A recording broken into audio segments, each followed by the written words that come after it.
salah satu ahli filsafat hukum, yakni Friedrich Schiller.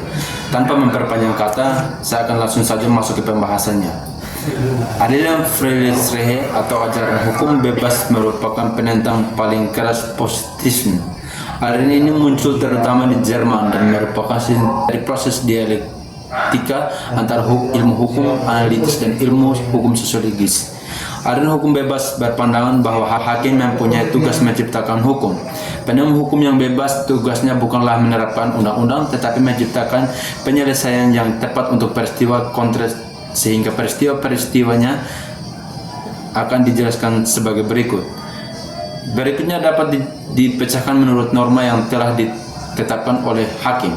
Aliran ini berpandangan bahwa berbentuknya hukum bukan di meja-meja lembaga legislatif, tetapi hukum itu terbentuk di dalam lingkungan peradilan. Tentu saja bila hukum berbentuk dalam ruang peradilan, maka peran hakim sangat dominan. Hakim berperan sebagai pembentuk hukum atau judge made law. Di sini hakim bebas membiarkan masalah merujuk pada peraturan perundang-undangan yang ada atau tidak. Di sini kebebasan berpikir hukum hakim benar-benar dijamin. Hal primer yang wajib diketahui hakim hanya segala hal yang terkait dengan jurisprudensi atau putusan dan pemikiran. Hukum dari hakim lainnya yang pernah dilakukan undang-undang menjadi bahan hukum sekunder. Undang-undang dan kebiasaan bukan sumber hukum, tetapi hanya sebagai sarana pembantu hakim dalam upaya untuk menemukan hukum pada kasus yang terjadi. Sebab titik tumpunya pada hakim, maka kapasitas keilmuan, profesionalitas, dan integritas hakim menjadi jaminan yang menuntun keyakinan hakim dalam memecahkan problem hukum yang dihadapinya. Pandangan hakim lebih tertuju pada kasus yang terjadi dan mempertimbangkan kegunaannya dan akan putusannya dalam kehidupan sosial kemasyarakatan. Tujuan dari aliran Friedrich Schiller menurut R. Soiroso adalah: pertama, memberikan peradilan sebaik-baiknya dengan cara membebaskan kepada hakim tanpa terikat pada undang-undang, tetapi menghayati tata kehidupan sehari-hari.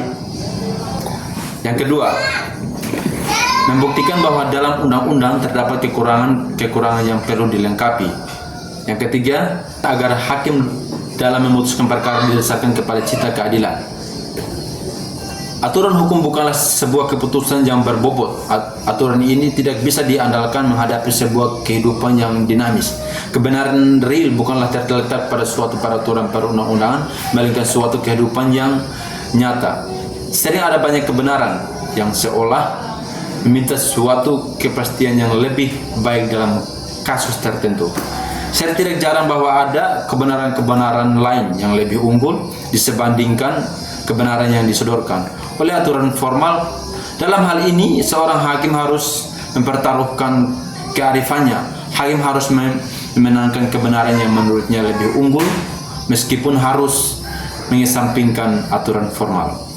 Aliran ini menentang pendapat bahwa tidak seluruh hukum terdapat dalam undang-undang. Di samping undang-undang terdapat sumber-sumber lain yang dapat digunakan oleh hakim untuk menemukan hukumnya. Menurut aliran ini, hakim tidak hanya mengabdi pada kepastian hukum, tetapi mempunyai tugas lain dalam merealisasikan aturan hukum. Putusan hakim tidak selalu dijabarkan oleh undang-undang, karena setiap peristiwa itu sifatnya khusus dan tidak benar. Dan tidak benar hakim kalau hakim hanya selalu menerapkan aturan perundang-undangan yang umum, yang sifatnya konkret. Hakim tidak wajib menerapkan dan mempertahankan undang-undang, tetapi menerapkan sifat-sifat yang khusus pada suatu sengketa yang diserahkan kepadanya untuk diputuskan. Hakim memang harus menghormati undang-undang, tetapi tidak hanya sekedar mengikuti perintah undang-undang, melainkan menggunakan hukum untuk menemukan dan menciptakan hukum baru untuk menyelesaikan masalah konkret dan dapat diterima, peristiwa konkret tersebut dapat digunakan untuk menyelesaikan peristiwa konkret. Hakim berperan tidak hanya sebagai penafsir undang-undang, melainkan juga pencipta undang-undang. Penemuan hukum seperti ini tidak terikat secara ketat terhadap undang-undang, disebut penemuan hukum bebas. Contoh kasus: kurir yang mencuri satu buah semangka berdasarkan hukum positif negara. mengambil barang milik orang lain tanpa seizin pemiliknya adalah sebuah tindakan kejahatan pencurian.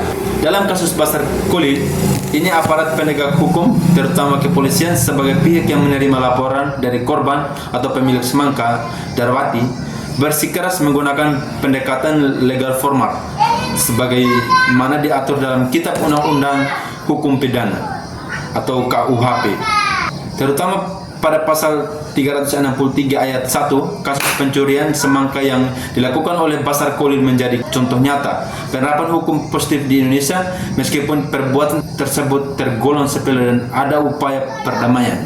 Pihak kepolisian tetap mengajukan kasus ini melalui jalur hukum formal. Mereka berpegang teguh pada pasal pencurian dalam KUHP tanpa mempertimbangkan konteks sosial atau alasan di balik tindakan Basar Khalil. Dalam proses penyelidikan berdasarkan pasal tersebut, Basar Khalil terancam hukuman 7 tahun. Kasus hukum Basar Khalil menurut polisi dalam konstruksi hukum positif negara sebagai tindakan pidana pencurian dengan pemberatan tersebut karena perbuatan itu dilakukan oleh lebih dari 2 orang dan ada unsur ayat 4 dan 5 dilakukan oleh lebih dari 2 orang dan ada unsur pengerusakan. Ayat 4 dan 5, proses hukum Basar Khalil pun berlanjut sampai ada vonis putusan hukum positif yang berlaku tetap. Dalam persidangan 15 Desember 2009, JPU membacakan tuntutan hukum atas pencurian 1 semangka Basar Khalil dengan tuntutan 2 bulan 10 hari.